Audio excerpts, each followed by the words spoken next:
engkau tak akan mampu bunuh kepada aku. Kecuali dengan satu cara. Gal apa caranya? Engkau kumpulkan rakyat kamu di tengah-tengah padang. Letakkan aku di tengah-tengah mereka. Hunuskan panah mengenai kepada aku dengan mengucapkan Bismillahi Rabbil Ghulam. Dengan nama Allah, Tuhan budak itu.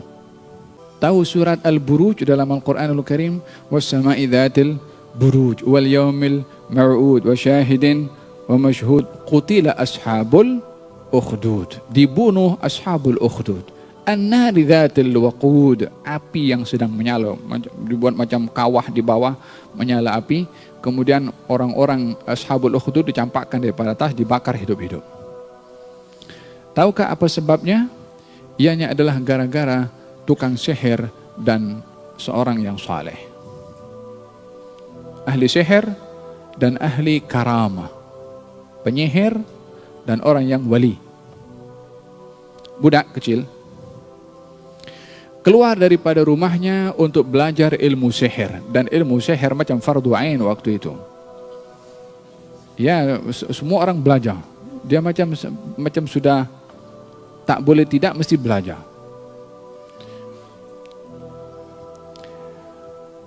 Satu hari dia lalu di satu kawasan tempat orang soleh beribadah kepada Allah Subhanahu wa Ta'ala, beriman kepada Allah. So dia singgah di situ. Jumpa dengan seorang soleh ini, dia pun tertarik, dia pun belajar.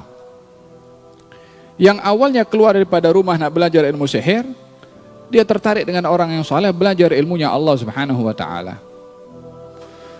Tapi dia tak bagi tahu kepada orang tuanya. Dia selepas belajar dengan orang soleh itu pergi ke tukang sihir, belajar sihir. Jadi dua-dua ilmu dia belajar. Karena dalam perjalanan dia pergi ke tempat orang yang soleh ini belajar, maka masa diambil untuk berada di rumah orang yang soleh ini sehingga lambat datang pergi tukang sihir. Tukang sihir marah. Kenapa kamu lambat? Nah, penyihirnya disiplin. Lambat datang kena marah, ditegur. Ya, sihir itu ada sekolahnya. Tapi jangan belajar ilmu sihir.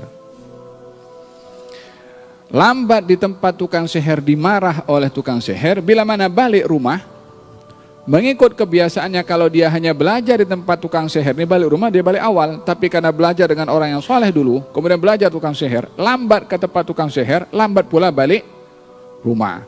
Jadi kalau pergi tempat tukang sihir dimarah oleh tukang sihir karena lambat, balik rumah lambat dimarah oleh orang tuanya. Dia pun lapor beritahu kepada orang yang saleh ini. Aku pergi tempat tukang sihir dimarah, balik rumah pun dimarah. Kata orang yang saleh itu mengatakan, kalau kamu pergi ke tukang sihir dan dia marah karena kamu lambat, bagi tahu yang melambatkan kamu orang tua kamu. Kalau kamu balik rumah lambat dan mereka marah, bagi tahu yang melambatkan kamu tukang sihir. Selamat dua-dua tak kena marah.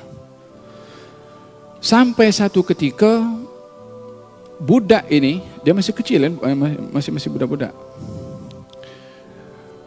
Telah belajar banyak daripada orang yang saleh ini, menghayati wahyu Allah Subhanahu wa Ta'ala yang diturunkan. Saya ingat mereka di zaman Kristen, zaman kitab Injil. Maka ketika beriman kepada Allah Subhanahu wa Ta'ala budak ini, Allah Subhanahu wa Ta'ala memberikan keajaiban yang luar biasa. Yaitu ketika satu kafilah sedang berjalan di satu perjalanan, maka ada satu dabbah. Dabbah ini macam binatang besar yang menghalang perjalanan kafilah ini. Maka kafilah itu tak berani untuk meneruskan perjalanan karena adanya binatang tersebut. Maka budak ini ada di tengah-tengah kafilah itu, katanya aku boleh halau itu dabbah. Maka dia berdoa kepada Allah Subhanahu wa Ta'ala. Berdoa kepada Allah Subhanahu wa Ta'ala, maka Allah gerakkan itu dabbah, akhirnya dia pergi. Maka orang-orang kafilah ini pun juga, hebatlah budak nih. Disangkanya budak ini tukang sihir. Falhasil sampai berita kepada salah seorang menteri yang daripada salah satu menteri yang raja yang berkuasa pada ketika itu. Menteri ini sakit mata sehingga buta. dapat kabar tentang budak ini yang boleh melakukan hal yang luar biasa. Panggil budak ini, jumpa dengan menteri. Setelah berjaya budak itu menghalau dabbah tadi, binatang besar tadi, dia cerita dengan dia punya guru. Dia ceritakan dengan gurunya, kata gurunya mengatakan, engkau sudah mendapat satu anugerah yang besar dari Allah. Engkau jangan tunjuk, jangan cerita kepada siapa. Kalau apapun terjadi kepada engkau, engkau jangan cerita pasal aku. Maksudnya jangan cerita ilmu yang kau dapat daripada aku, karena akan terancam. Waktu itu Falhasil sampai kepada menteri yang buta tadi itu, dan disampaikan kabar sampai kepada budak itu dibawa jumpa dengan menteri. Kata menteri itu mengatakan untuk dia disembuhkan daripada penyakit buta. Kata budak itu mengatakan, bukan aku menyembuhkan. Kalau bukan kamu menyembuhkan, siapa?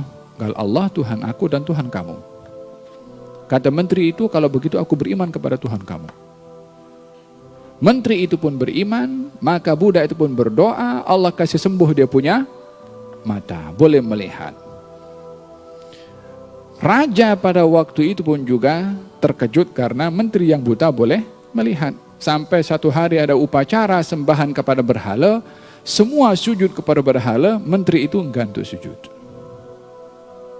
Ketika menteri itu enggan untuk sujud, maka ditanyakan apa, dia bagi tahu dia sudah beriman kepada Tuhan budak itu. Maka panggil budak itu. Disuruh kufur menteri itu, enggan, dibunuh menterinya. Budak itu ditanya, daripada mana kamu dapat ini? Perkara yang luar biasa sehingga dapat menyembuhkan mata si menteri yang buta. Budak itu karena dipaksa akhirnya mengaku daripada si orang yang saleh tadi. Dipanggil orang yang saleh itu, dibunuh juga oleh raja. Budak ini pun pada akhirnya akan mengalami nasib yang sama.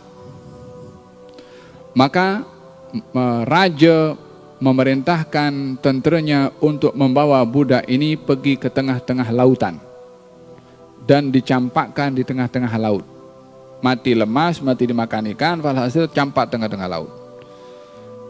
Dibawa budak itu sampai tengah laut, Allah tolong itu budak, yang bawa itu budak daripada tentera-tenteranya tenggelam di tengah laut. Budak patah balik jumpa dengan dia punya raja. Ayo, macam mana kau selamat? Gal, Allah tolong aku. Gal, hantarkan lagi tentera. Gal, bawa ke lereng gunung, atas bukit gunung, campakkan daripada atas bukit. Bawa naik atas bukit, sampai ke atas bukit, tenteranya yang jatuh daripada bukit mati. Budak itu patah balik pergi jumpa dengan raja. Kata budak itu mengatakan, wahai raja, engkau tak akan mampu bunuh kepada aku, kecuali dengan satu cara. Gal, apa caranya? Engkau kumpulkan rakyat kamu di tengah-tengah padang, letakkan aku di tengah-tengah mereka, hunuskan panah mengenai kepada aku dengan mengucapkan Bismillahi Rabbil Ghulam, dengan nama Allah Tuhan budak itu. Kata raja, marhaba ya khair. Raja pikir yang penting dia nak settle daripada budak ini. Dia tak tahu kalau budak ini lebih cerdik daripada raja. Kumpulkan semua orang, diletakkan budak itu di tengah-tengah, maka satu orang memanahnya Bismillahirrabbilghulam, kena kepada budak itu pun mati. Semua yang menyaksikan pada ketika itu melihat keajaiban tersebut mengatakan amanna birabbil ghulam, kita beriman dengan Tuhan budak ini. Satu negeri beriman. Disebabkan siapa? Budak tadi. Dipaksa oleh raja, semua suruh kufur balik. Mana boleh, sudah melihat keajaiban luar biasa depan mata mereka. Enggan, sehingga itulah digali ukhdud, galian yang besar, dinyalakan api, dicampakkan satu demi satu daripada mereka yang enggan untuk kufur, dibakar hidup-hidup, dicampakkan daripada atas untuk jatuh ke api, sehingga sampai kepada seorang ibu membawa anaknya. Kemudian ibu itu ragu-ragu, macam mana aku nak nak jatuhkan diri, kesian dengan anak, tak sampai hati, sehingga anaknya pun berbicara, wahai ibu, terjunlah kamu berada dalam kebenaran. Baru mantap hati ibu itu dan jatuh bersama dengan anaknya. Demikian Allah kisahkan di dalam surat Al-Buruj. Was-sama'i dzatil buruj wal yaumil maw'ud wa syahidin wa mashhud qutila ashabul ukhdud an-nari dhatil waqud idhum 'alaiha qu'ud wa hum 'ala ma yaf'aluna bil mu'minina syuhud ma naqamu minhum illa ay yu'minu billahil azizil hamid. Faham dong? Dengan demikian zaman dahulu perkara yang terkait dengan ilmu sihir adalah menjadi budaya kepada mereka, bahkan menjadi satu kelaziman. Di situ ditunjukkan kekuatan kekuatan Allah Subhanahu wa taala melalui karamah. Faham tum? Tidak ada muncul ilmu sihir melainkan Allah akan tunjukkan karamah bagi orang yang menentang kepada ilmu sihir. Kecuali orang yang lemah iman, diberikan oleh Allah iman, diberikan kekuatan la ilaha illallah, pergi bomoh. Dengki pasal kedai fulan, dia pergi bomoh. Nampak kedai fulan lagi maju, dia letakkan sesuatu daripada bomoh. Nampak kepada isteri orang pun dia pergi bomoh.